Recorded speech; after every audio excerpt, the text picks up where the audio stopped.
స్వామి ఈ 3 రోజులు ఇక్కడ నివసిస్తాడు అని ప్రతీక.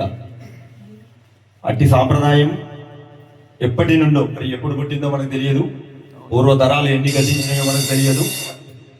ఆ స్వామివారు మనల్ని అందరినీ అనుగ్రహింపదలిచి ఇక్కడ తిరుపతి 7 కొండల మీద దిగివచ్చి అలువేలమంగా భూదేవి శ్రీదేవి సమేతుడై ఇక్కడ వెలసి మన కోరికలన్నీ కూడా, మన ఈతి బాధలన్నీ కూడా తొలగించడానికి స్వామి ఇక్కడ ఈ 3 రోజులు కూడా ప్రత్యక్ష దైవంగా ఇక్కడ మన పూజలు అందుకుంటూ, మన నామకీర్తనలు అందుకుంటూ భక్తజనులకు ఆర్తిని బాపడానికి వెలిసి ఉన్నాడు.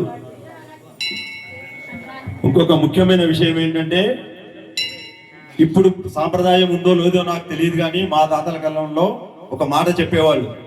ఏంటి అంటే, ఈ 3 రోజులు కూడా తిరుపతి వెంకటేశ్వర స్వామి ఆలయంలో కొన్ని విశేషమైన పూజలని బంద్ పెట్టేవాళ్ళంట. కొన్ని విశేషమైనటువంటి పూజల్ని పక్కన పెట్టేవాళ్ళంట. ఎందుకంటే ఆ విశేషమైనటువంటి పూజాధికాలు ఇక్కడ జరుగుతాయని చెప్పి.